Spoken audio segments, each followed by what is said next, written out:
Washington, Trump, Wynne, and Buffett on the casino scam. George Washington, before his death, told his nephew, Bushrod Washington, an American attorney and politician who served as Associate Justice of the Supreme Court of the United States from 1798 to 1829. Avoid gaming.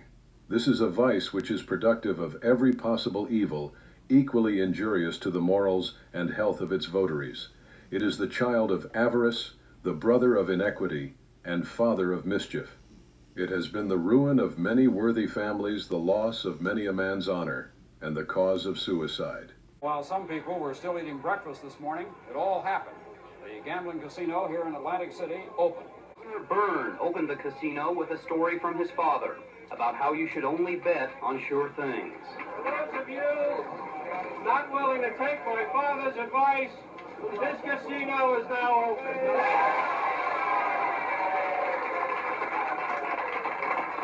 With the beginning of the Memorial Day weekend on May 26, 1978, legalized gambling became a reality in Atlantic City, New Jersey.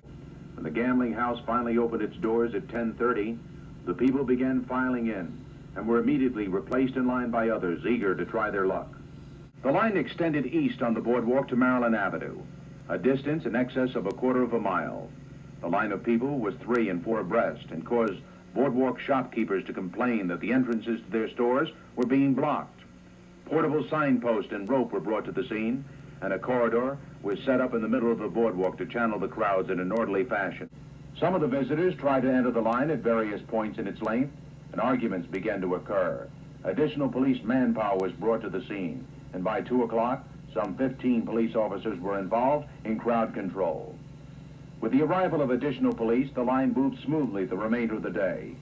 The length of the line required a wait of about 4 hours to enter the casino, but the people remained in line the entire day. Atlantic City Police Department, indeed the entire city of Atlantic City, is committed to ensure the safest, most pleasant vacation possible to each of our visitors. By 1984, 9 more casinos opened, drawing over 30 million people annually, just a few million less than the gambling capital of the world, Las Vegas, also known as Sin City.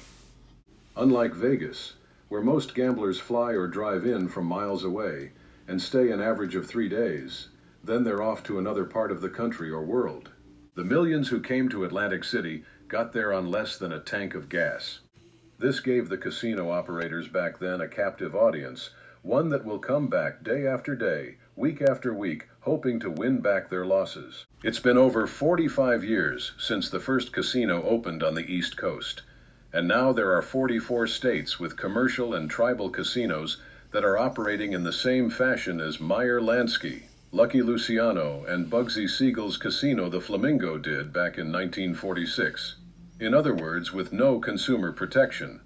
The only difference between back then and today is the gangsters are out, and our lawmakers from both parties are in bed with them, and they're sanctioning whatever the casino operators tell them to in order to fill state tax gaming coffers. Even things like casino in-house and online sports betting that's breeding the youth of America, who are mostly males, into compulsive gambling degenerates. It wasn't that long ago that if you wanted to gamble, you had to travel a long way. Today, to shoot craps or play slots, all you have to do is get in your car. There's probably a casino in your state or right next door.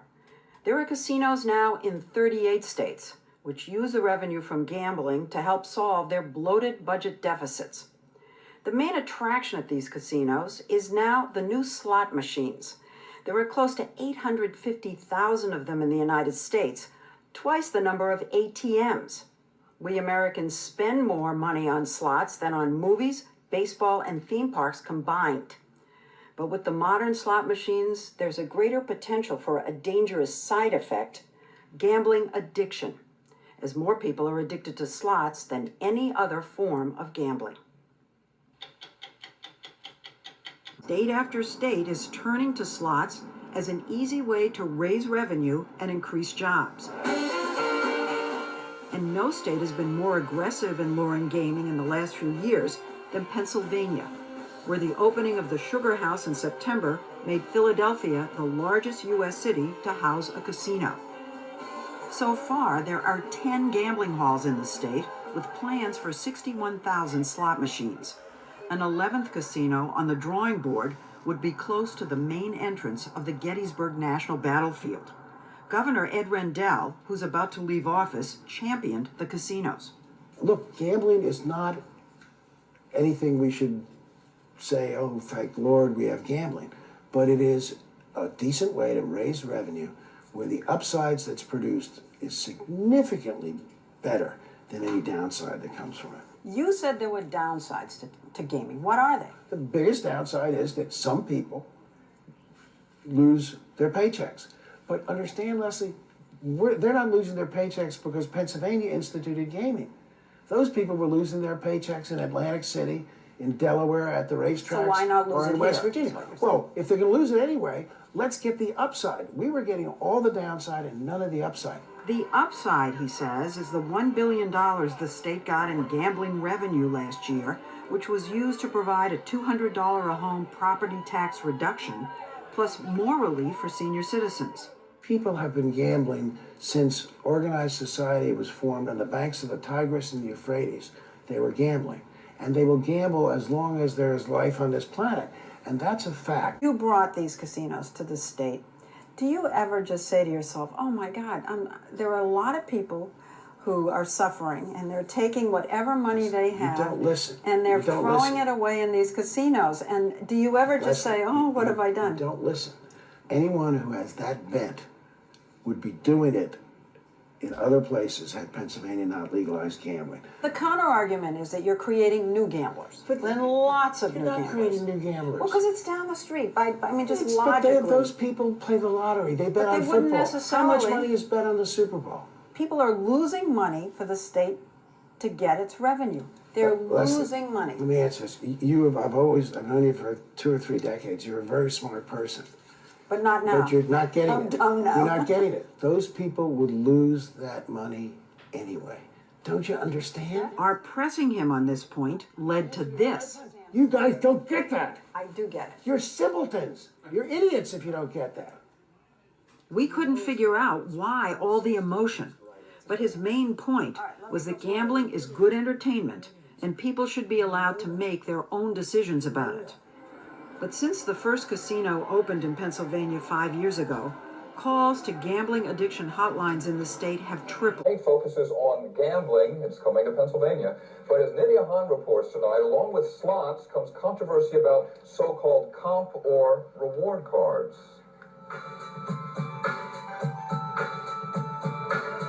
When the Pennsylvania slot parlors open, count on seeing a lot of these reward cards floating around.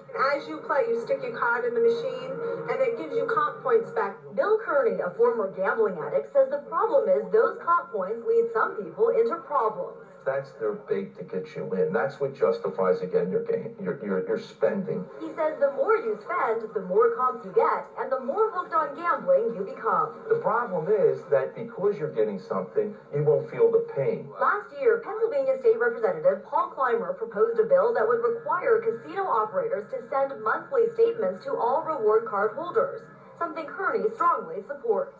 This would include your amount of time you played, how much you won, how much you lost. Supporters hope the constant reminder would help people catch a gambling problem before it gets out of control. The person who is spending doesn't realize how much they're spending. They're being treated royally by the casino people. They're getting these rewards, and it's all because they're losing money. What do consumers have to say? I think it'd be better for the consumer if they had a monthly statement so they could budget themselves better. Maybe they would actually see what they're losing. Action News has obtained a proposal by Donald Trump's developer, which says his casino will consider mailing reward card statements to these nearby Philadelphia zip codes on a quarterly basis.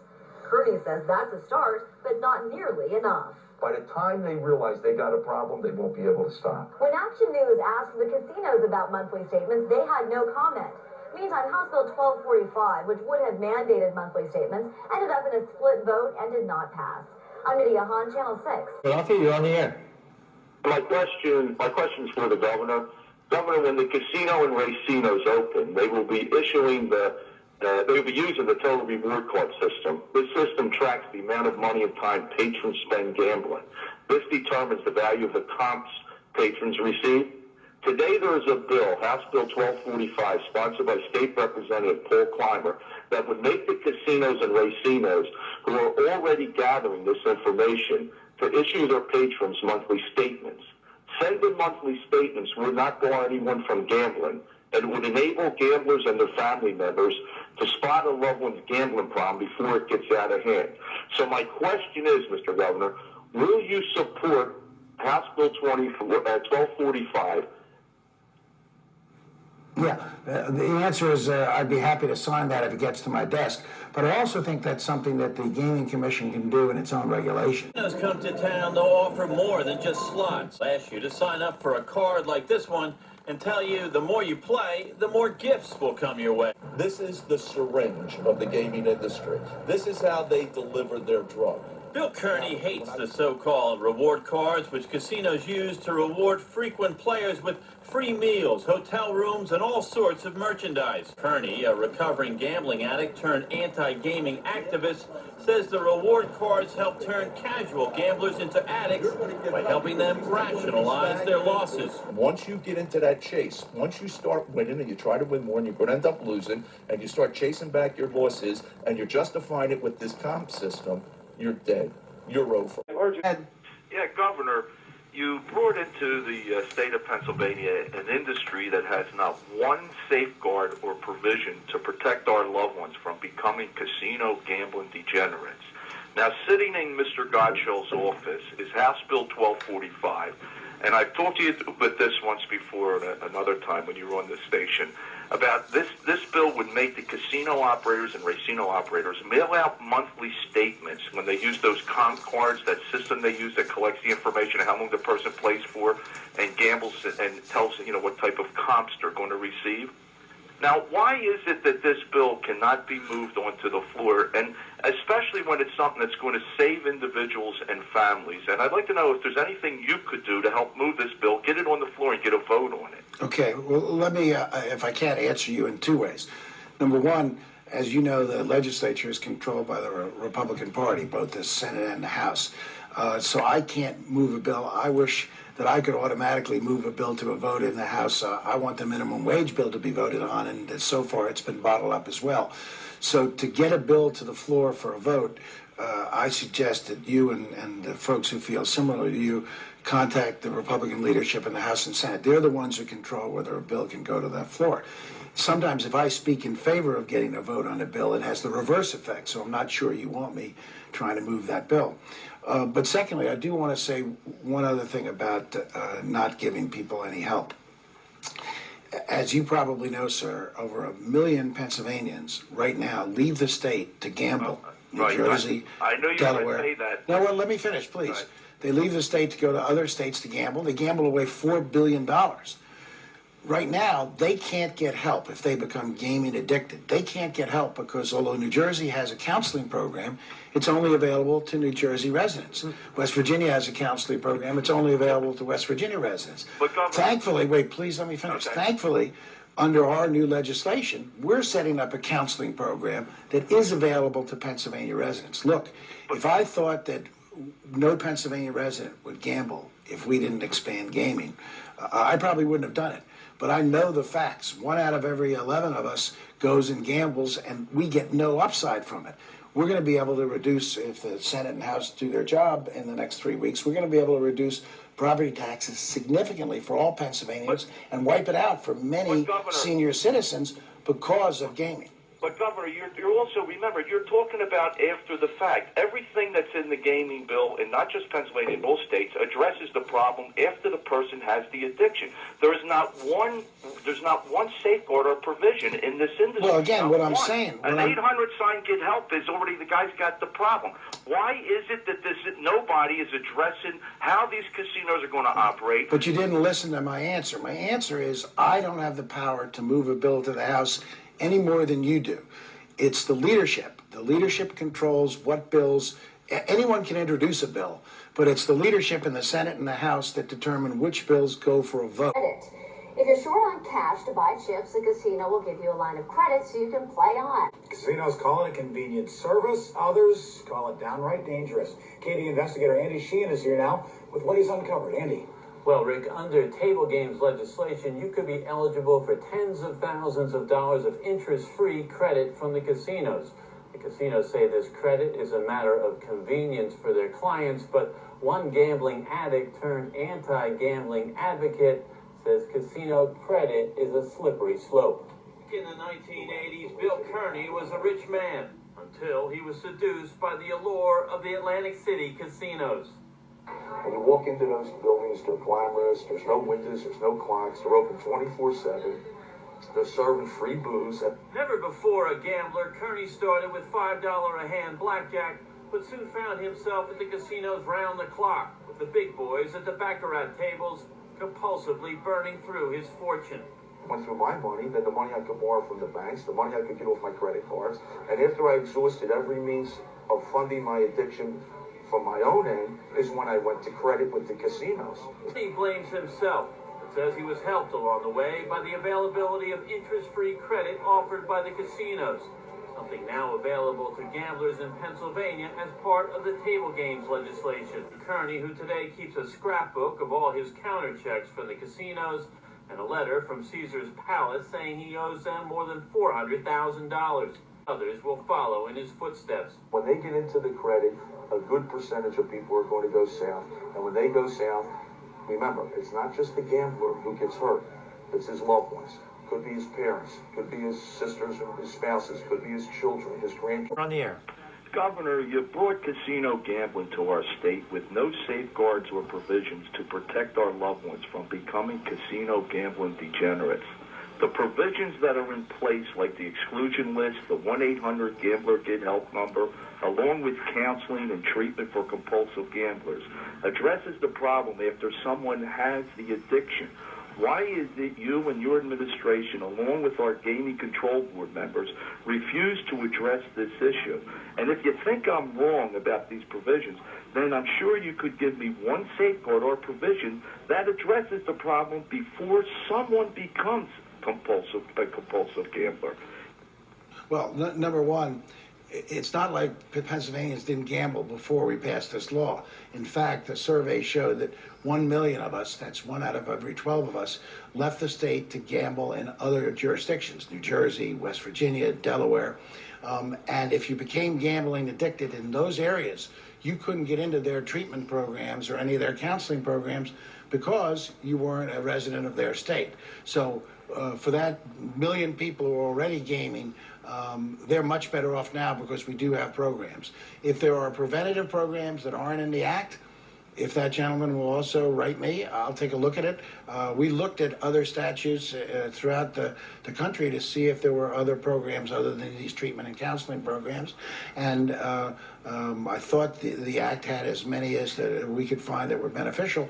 But if there's somewhere missing, if that gentleman, again, takes advantage of contacting us through the PCN contact numbers, I'll be happy to take a look at it. Resort Bethlehem will open its doors on Friday. Some are betting on some serious fun, of course, while others say having a casino here poses a serious problem. WFNZ's Jocelyn Mose has the story. Maybe it was the glittering neon lights or the ringing bells of slot machines that first lured Bill Kearney into an Atlantic City casino in the early 80s. But it was the possibility of getting rich quick that kept him there. Within 6 months, I lost all the money that I had. And then in the next year to 2 years, I was in what's called the chase, trying to win it back. Kearney says he eventually beat the house and kicked the habit. Today, he speaks out against gaming. The casinos are operating like amusement parks with no safety belts or cages. There is nothing in that industry that is going to stop someone from becoming what I once was. Bill from Philadelphia, you're next. Yeah, Governor, are you aware that our casinos are open 24/7? They're serving free booze. They're cashing personal checks up to $2,500 in a 24-hour period, and they're comping their patrons in order for them to justify their gambling losses. Now, today there are 2 bills, one in our House of Representatives, House Bill 783, and one in our Senate, Senate Bill 423. These bills will make our casino operators, who are already tracking their patrons' money and time spent gambling with comp cards, to send monthly statements. This would enable gamblers and their family members to spot a loved one's gambling problem before it gets out of hand. So my question to you, Governor, are you aware of this legislation? And if so, do you support it? Well, first of all, The state police make reports to the legislature and myself regularly. The state police are in every casino, and they have not reported a pattern of activity like you stated. And we have state police in every one of the 7 venues that are open. So I don't know where you're getting your information from, but the state police reports don't reflect that that is accurate. And I don't think the state police would in any way or shape or form make their reports in a way that isn't consistent with the facts. So that's number one. Number two, as you know, we have a mechanism now to give anybody who feels they have a problem with gaming or that they're sustaining too significant a loss, to give them counseling and help. We put over $1 million and made it available to those programs, and those programs have gotten very little use up to now. So the predicate to this legislation is not something that I've seen any evidence about. I'm happy to consider evidence if there is, and based on this call, I will check again with the state police. I don't have an opinion yet as to whether I would sign that legislation or not. First, I'd have to be convinced there was a need. And as I said, I haven't seen any need. The facts that the caller outlined have not been reported to me by the state police, but I will, in regard to his call, I will check again with the state. Lawmakers postponed action today on legalizing table games in Pennsylvania's casinos. Governor Ed Rendell is frustrated. The issue is still unresolved, and he warns there could be more program cuts and layoffs without that legislation. And now a provision in the bill to extend lines of credit to gamblers is drawing fire. Eyewitness News reporter Jim Osmond is live in the news center with all the details on this one. Jim. Hi, Susan. It's a reality for some gamblers. You've maxed out the credit cards, drained your debit card, and turned to the house for a little help. The legislation would add table games at Pennsylvania's casinos, but gamblers exhausting their own debit and credit cards could turn to the casino. The casino would have the option to offer a credit line to gamblers. The legislation would impact the Sugar House Casino under construction in the Fishtown neighborhood and the planned Foxwood Casino in South Philadelphia. Bill Kearney, who lost everything he had because of his gambling habit at Atlantic City casinos, remembers using credit and how he felt. Well, I had no other choice because I'm in what's called the chase now. Okay, I'm trying to win back my losses. Kearney wants the casinos, if they are allowed to issue credit, to be forced to issue gamblers' statements detailing how much they borrowed and what they've won or lost. He says he wants gamblers to be faced with what financial damage they could be causing to their families, because he understands how out of control the habit can get. You're up against a wall. You're going to borrow, beg, steal, rob. You're going to do everything under the sun.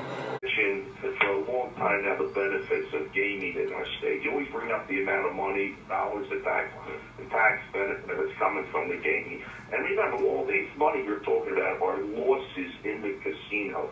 And these losses are mostly by Pennsylvanians. Now, I know for a fact that you personally don't gamble in the casinos or any casinos. Either does 99.9% of our government body. But yet this is so beneficial. But besides that, Governor, do you remember a legislation that was put forth then for the last 4 sessions in our House and our Senate that would make our gaming operators mail the patrons who are enrolled in what's called the reward card programs casino monthly statements? This is about 80 to 90% of all gamblers in our casinos are in these programs. What is your opinion today of letting the consumer know, because there is no consumer protection in this industry, letting them know on a monthly basis their wins and mostly losses? Well, let me start out by saying that the caller must have missed the first part of the program. Because the reason we did gaming in Pennsylvania is because 1 million Pennsylvanians were leaving the state, and according to an Ernst & Young study, gambling $4 billion in other states. And we were getting no tax benefits for that at all, no revenue, no property tax relief for senior citizens. It was ludicrous. People are going to gamble, whether we offer it here or not. They're going to go to West Virginia, they're going to go to Delaware, they're going to go to New Jersey. So you can't stop people from gaming. People have been gambling, and they'll be gambling till the last day there's life on this planet. That's just the way it is. You can't change that, and I can't change that. So let's get the maximum benefits for it. And I think most people who go into casinos, Francine, they know very well that the casinos win a lot of money and that they lose. But they do it anyway because for them, it's a night of entertainment. If they lose $40 or $50, they had more fun than if they spent it going to dinner. So I don't think it's necessary to mail people things to say the casinos make a lot of money. I think we all know that. I don't think it's necessary to mail people statements that say you lose a lot of money. Mo, we're sorry to be interrupting his dinner. And from our CNA Philadelphia studio, Bill Kearney, a former gambling addict and the author of Comped, about the roller coaster ride of the casino lifestyle. Thank you both for being here. Thanks for having me. You're welcome. Senator, before your food gets cold, let me go to you. One of the things that a GAO study found about legalizing gambling is that some crime rates, including total crime, property crime, embezzlement, and prostitution, increased immediately in places where they legalized it. Is Pennsylvania prepared to up the policing to see that this doesn't happen there? Well, we're prepared to do that, but I don't think we're going to experience a sharp increase in those crimes, because all around us on all of our borders, there is gambling going on. In fact, probably 1/2 of Atlantic City's revenue comes from Pennsylvania. So we're experiencing the problems that some gamblers would do with embezzlement and things of that nature. In fact, I am the chairman of the board of a bank, and when gambling first came to Atlantic City, we experienced embezzlement with some of our younger tellers, and we didn't even have gambling in Pennsylvania. So I think we were already suffering the social ills of gambling because of its close proximity on our borders, and our view was, if we're going to be having to suffer that, we might as well at least get the revenue from it on the flip side. Mr. Kearney, you have a number of suggestions that you think any states that legalize gambling should take up, and one of them would somewhat address some of those issues of fraud. You, for instance, don't want them to have ATM things and credit there at the casinos. But, you know, it's awfully strange when you hear Senator Fumo talk about the crime that we've already experienced and his own bank experienced from Atlantic City. I mean, doesn't anyone wonder why you would want something like this in your state? And the funny part about it, and what's going to happen in your state also, when the casinos, there's going to be 2 of them right here in Philadelphia. And right now, Philadelphia is the largest city in the country to host the gaming industry. And when these 2 casinos open up here, it's not going to, the people who are going to use it are going to be the people, the blue-collar workers out of South Philly, Southwest, West, Northeast Philly. These are the people who are going to be in these joints day after day, week after week. It's not going to be the representatives, the governor, his family, and their family members using this product. One of the things that a lot of the studies look at is the problem of the addicted or pathological gambler, but we don't regulate all of alcohol sales because of the handful of people that have alcohol problems. One of the things that do to help stop the compulsive gambler is stop comps. Right. Well, first of all, look, no industry in this country can get away with what this industry gets away with. Number one, can you name one industry that serves free alcoholic beverages while doing business? Now, Senator Fumo's in the banking business. I'm sure he's not allowed to get somebody loaded when he's writing up a mortgage or lending people money. What's going to happen to the construction guy, the roofer, on days like today, the rainy days that we get in this area, the bad weather days, when he's hanging out in the bar blowing 50, shooting pool, and buying beer? Now he's going to be in these joints because the availability is going to be here. Senator Fumo, let me throw it back to you. He makes a good point that if I came in to your bank and signed a mortgage loan, but the whole time I was looking at all the different instruments, you were feeding me highballs and screwdrivers, and I signed a really bad deal, wouldn't I be able to come back to you later and say, wait a minute, I want my money back? You probably would be able to. But, you know, we had a situation like that with Leonard Toews, who used to own the Philadelphia Eagles, where it was alleged that they got him drunk in Atlantic City and lost his fortune. He sued, and the courts found that that was not the case. But I think you brought up the most important point. I can't regulate 99.5% of the population because of a problem with 0.5% of the population. Senator Vince Fumo, thanks for joining us. We'll let you go back and enjoy your steak. And Bill Kearney, thanks for trying to help out some folks that may need your help. 3 years later, and now the Honorable Governor Ed Rendell has amnesia when it comes to the casino monthly statements legislation. Your gaming bill lets our casinos operate with no safeguards or provisions that will stop the casino operators from breeding compulsive gamblers. Now, your bill does address the compulsive gambling problem with Gambler Get Help number, a 24-hour-a-day hotline for counseling, and a self-exclusion list. But these provisions address the obsessive gambling problem after one has the problem. Today, there are two bills, one in our House of Representatives, House Bill 783, and one in our Senate, Senate Bill 423. These bills will make the casino operators who are already tracking their patrons' money and time spent gambling with comp cards to send monthly statements. This would enable gamblers and their family members to spot a loved one's gambling problem before it gets out of hand. So my question to you, Governor, do you support this legislation? Well, let me start out by saying it's the first I've heard of it.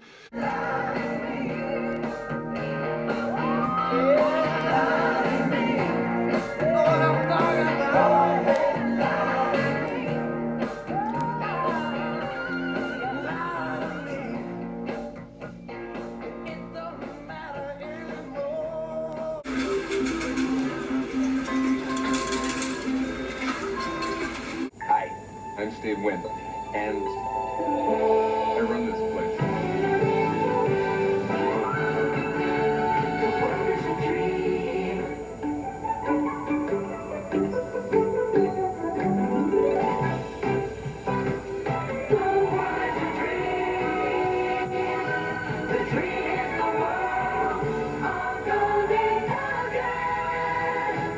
I love running this place.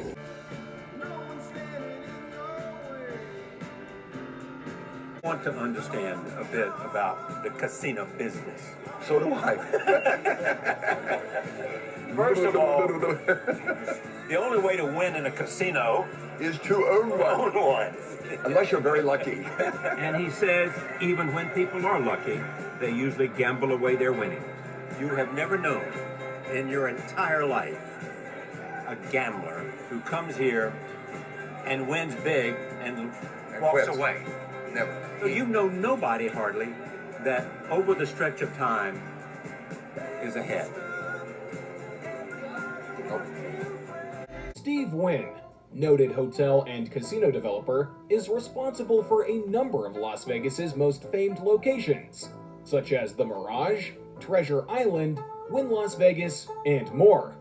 He's been directly responsible for some of Vegas's most sought-after properties. But recently, multiple misconduct accusations have thrown his career and reputation by the wayside. The level of success after success of Wynn's various properties was unheard of, and it seemed that he held the secret key to opening thriving resort properties in both Las Vegas and other casino cities. However, his string of ultra success would not last. In 2018, the Wall Street Journal released an article with the reports of dozens claiming that Wynn had exuded a pattern of sexual misconduct. Several of those quoted were former employees of the developer. Another, a local manicurist, ended up receiving a $7.5 million settlement from Wynn in later months.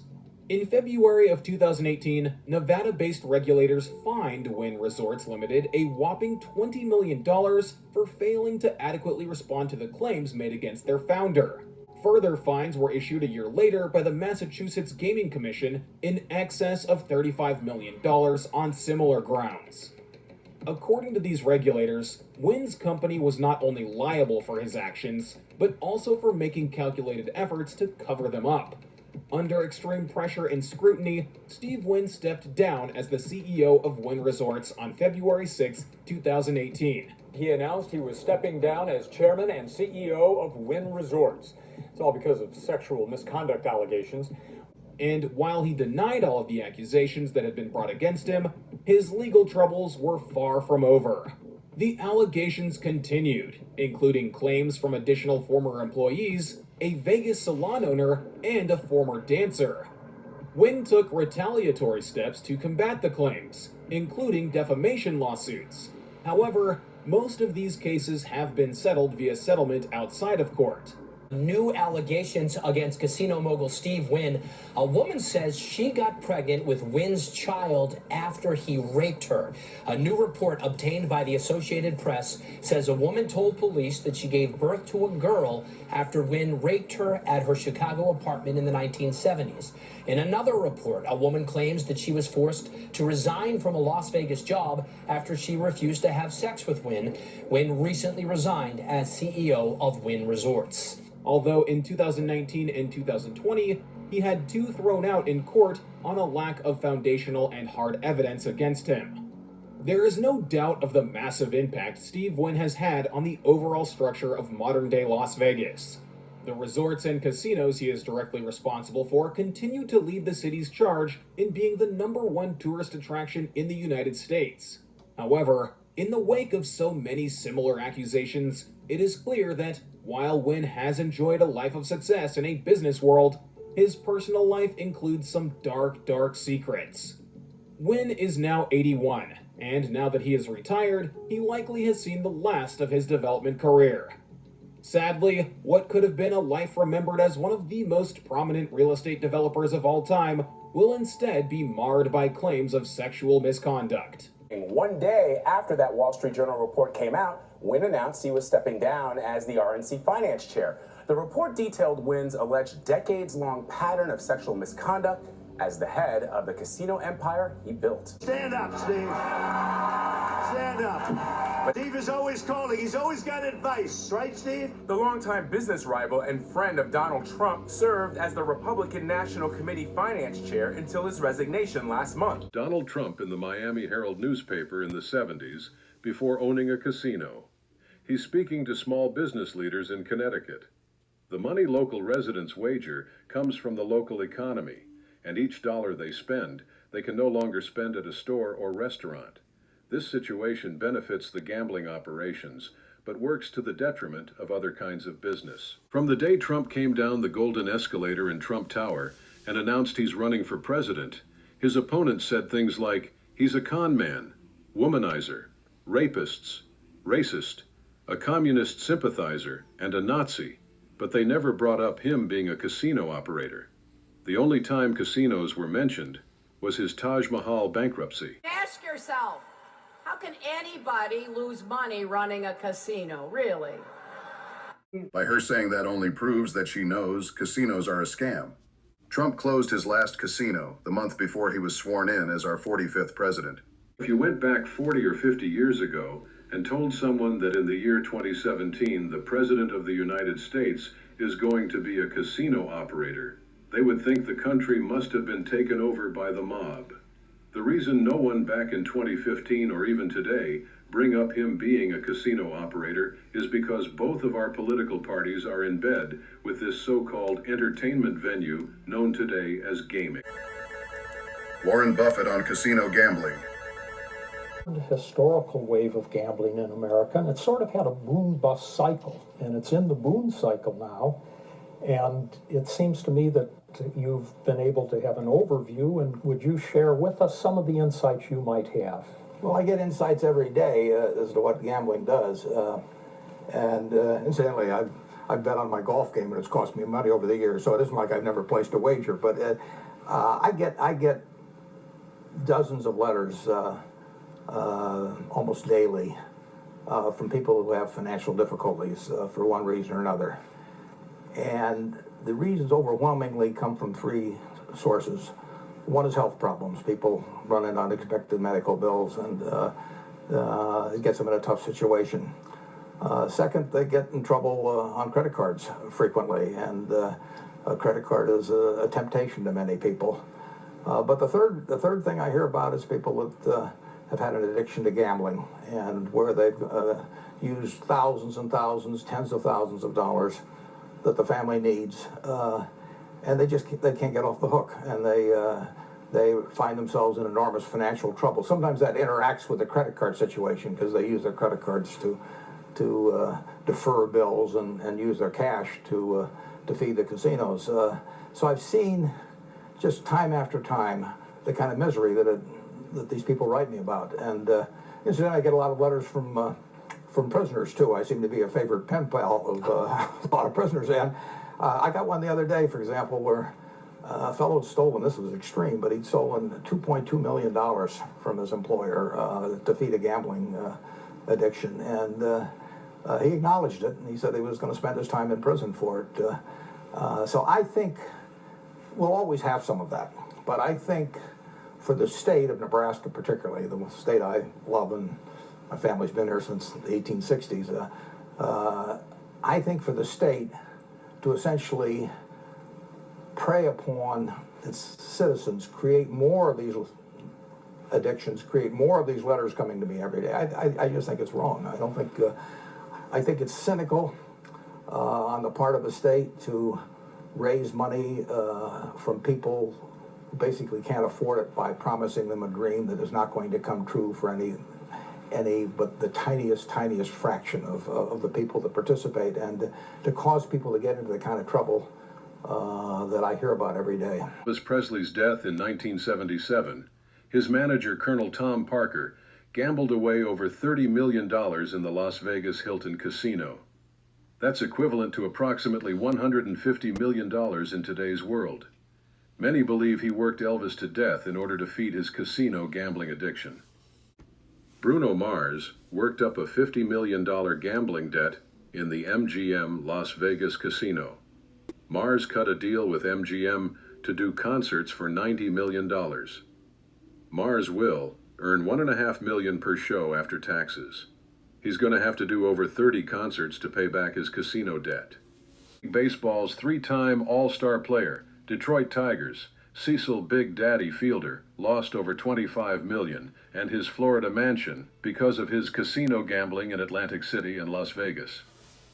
Charles Barkley, an 11-time NBA All-Star, estimates his casino gambling losses are around $30 million. William Bennett was Secretary of Education under Reagan and drug czar in the first Bush administration. He's the author of The Book of Virtues, and later followed up with a book titled The Moral Compass. It was hard for many of his readers to imagine him spending hours pumping thousands of dollars into high-stakes slot machines in Atlantic City and Las Vegas, to the tune of as much as $8 million in losses in recent years. A former mayor of San Diego, Maureen O'Connor, gambled away over $13 million at casinos across the country. She embezzled $2 million from her late husband's charitable foundation to fund her casino gambling habit. A rector of a church-owned retirement home for Roman Catholic priests, Monsignor William A. Dumbro, has admitted embezzling $500,000 to gamble with at Harrah's Casino in Philadelphia, Pennsylvania. Sister Mary Margaret Kruper embezzled more than $830,000 from a Catholic school in Torrance, California. According to federal prosecutors, she gambled most of it away in Vegas and Lake Tahoe casinos. On September 4, 2024, Jason Penrod, 47, the owner and attorney of Family Elder Law Firm in Lake Wales, Florida, was arrested. Penrod is charged with felony grand theft as a result of an ongoing investigation for stealing over $1.7 million from the living trust account of a deceased Polk County resident. He frequently transferred funds from the trust account to his personal account to fund his gambling at the Seminole Hard Rock Casino. Dallas Mavericks owner Mark Cuban, longtime face of the Dallas Mavericks, sold a majority stake in his professional hoops team, along with several properties near the American Airlines Center in Dallas, to the Dumont and Adelson families, who also control the Las Vegas Sands Corporation.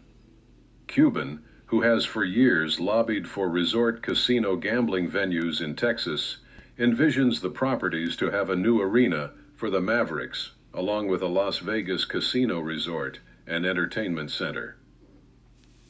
Money comes from down the street. A lot of people would tell us about how their bad luck just happened or their unfortunate tales, but yes, we do get a bit of business from that. Brent Carroll says a lot of his casino clients are repeat customers, often hawking the same item over and over again. Does that kind of break your heart when you know that? Yeah, but then again, I mean, it's their choice. They always bounce back or they ride it out. Looking around the shop, you can see the usual pawn items, but Carroll says he also deals in the unusual. Some people have tried to pawn gold teeth. Like, take them out of their mouth and... Yes. You didn't go for that, huh? Sometimes if they didn't come straight out of the mouth and they were in a package, we didn't have to handle them with our hands. Yeah, we'll take them. Buy them for gold scrap weight. When the first casinos opened in Atlantic City, the slot machines were called one-arm bandits. You had to insert coins into the machine. They had a lever on the side that you had to pull down, then let go, which sends the wheels spinning. When you win, the coins drop into the slot machine tray in front of you, so you got to see your winnings. It's hard to stop inserting the coins when you're winning or losing, but if your tray is filled up, you or someone you're with might tell you to bucket up your coins and cash out. So, you would have to go over to the cashier cage to cash out your buckets of coins, and that could take some time, which is a good thing, because you'll come down from your casino gambling high and hopefully leave the casino with your winnings. It didn't take long before the casino predators invented a new type of slot machine that would eliminate coins, slot cashiers at the cage, patrons from cashing out early when seeing their trays filled up with winnings, and that are 10 times faster when only having to push a button, and that makes them more addicting than those video games the youth of America are playing. To sum it up, I guess you could say casinos are like that carnival that comes to fleece your neighborhood once, maybe twice a year. The only difference is casinos never leave. Unfortunately for our society, high-profile people, whether they be public servants the likes of Bill Bennett or famous movie stars, entertainers, athletes, and clergy members who also bit the casino apple won't come out of the closet to help others by explaining how addictive this so-called entertainment venue is. I understand why they won't, especially when knowing the illegal things people do to feed their casino and other forms of gambling addiction. But can you imagine how fast Charlie Hustle would have been put in the Hall of Fame if he would have come out of the closet and explained to the youth of America how he would have run through a brick wall to get to home plate, but 2 brick walls to place a bet? What you're about to hear shocked the world, and the authorities still say they have no motive for why this high-stakes casino gambler degenerate carried out the deadliest mass shooting in modern America, killing 60 and injuring hundreds more. Enforcement officials are trying to figure out why a 64-year-old man with no criminal record would open fire on a concert in Las Vegas Sunday night. The carnage, now known as the deadliest mass shooting in U.S. history. We know that 59 people were killed, more than 500 injured. CBS News correspondent Mola Lenghi has the latest from Las Vegas. The chaos unfolding in the heart of the Las Vegas Strip. 10:08 p.m., 22,000 country music fans packed in, enjoying the Route 91 Harvest Festival. But high above them on the 32nd floor of the glittering Mandalay Bay Resort, police say 64-year-old Stephen Paddock was watching. They say he hammered through the hotel's thick windows and started firing on the crowd below. The audience huddling on the ground, the Mandalay looming over them. For so many, confusion. Was this part of the show? That's just a firecracker. So why would you do that? Seconds later, the rapid-fire shooting starts again.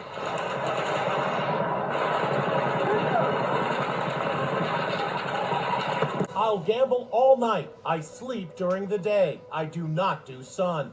Those are 64-year-old Stephen Paddock's own words as he spoke about his bizarre creature of the night lifestyle. In a deposition he gave in a 2013 lawsuit over a slip and fall accident in the Cosmopolitan Hotel in Las Vegas, Paddock called himself the biggest video poker player in the world, gambling up to $1 million in a single night. Nobody played as much and as long as I did. I averaged 14 hours a day, 365 days a year. He wasn't as successful in gambling as he had been in previous years. A substantial portion of his wealth had diminished, and that could have been a contributing factor. If you're going to condemn Steve for being a high-stakes gambler, the hotels are not going to be very happy with you. Go find everybody and interview them who has a card. If you're going to call Steve crazy for gambling the way he gambles, go find everybody at the hotels who have the hotels tell you, everybody who's got a gold, he's got the highest level of membership card at a lot of these hotels. If these hotels say they don't know Steve, they're lying.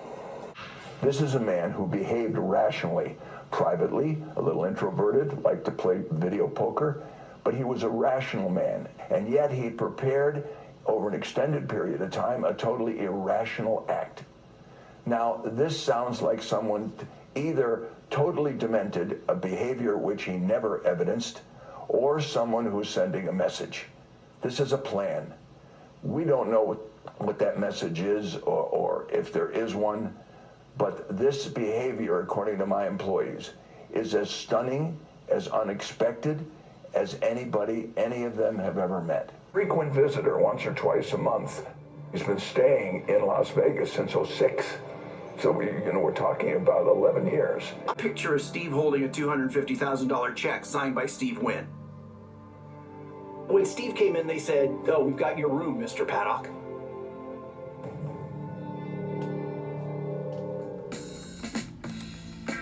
Comped is a must-read for anyone who is in bed or those who have loved ones or friends patronizing and being comped in casinos. The storyline in the original version, published in 2001, ends in 1986. In that edition, the main character, Richie Venture, aka the Goy, Richie V, Richie the Tailor, the Comeback Kid, reminisces on what his childhood life was like growing up in the 60s in Northeast Philadelphia. He reveals how he became a wealthy entrepreneur on the books and off the books by the late 70s and early 80s, and how he lost it all when living the life of a high roller in the casinos of Atlantic City. This new version of Comped, published in 2025, ends in 2017. It includes all of what was in the 2001 book, along with what followed when Richie becomes, not by his own doing, a gaming activist known to many in the gaming industry as the Casino Antichrist. He earned that nickname by trying to get his safeguards put in casino states' gaming laws. These safeguards would prevent casino operators from breeding their patrons into what he once was. Both versions are based on true events that occurred in the early 80s in the Atlantic City casinos. Those events changed what was once known as Sin City, Las Vegas, into a family destination, along with what many consider a vice, casino gambling, into what casino operators and our lawmakers call today gaming, a form of entertainment no different than going to the ballpark or theater. The main character, Richie V, takes you on a roller coaster ride of a lifetime as he reveals his short-lived 18-month high roller adventures. From his first room being comped to the limos, helicopters, lavish penthouse suites, and women that casinos provide in order to cultivate their mark into a compulsive gambling degenerate. He lives it up with those so-called casino freebies, comps, along with other casino perks that only high rollers are offered. Once the inevitable happens and his hard-earned fortune is gone, he doubles down with the casino's interest-free credit while using and losing mob money that he's laundering in the casinos. After exhausting all means legal and illegal to feed his casino obsession, dodging a bullet from the mob, plea dealing a 10-year sentence down to 3 years with the feds, along with his livelihood and loved ones gone, he makes his last buy-in. The story I've written is not only entertaining, but also educational on how this so-called entertainment industry operates. It will enlighten many of the price you'll pay if you get in bed with them. Similar to what Spielberg's Jaws movie did when making its audience aware of the danger that lies beneath the sea. It also answers the question many have pondered, which is, how did we end up with casinos in all our backyards and a casino operator becoming our 45th and 47th president? Comped is available on Amazon Kindle eBooks, where you can read a sample of the first chapters for free before ordering. It will soon be released as a 6x9 paperback and audiobook. To learn more about the author's credentials on this topic, Google up Bill Kearney on casino gambling.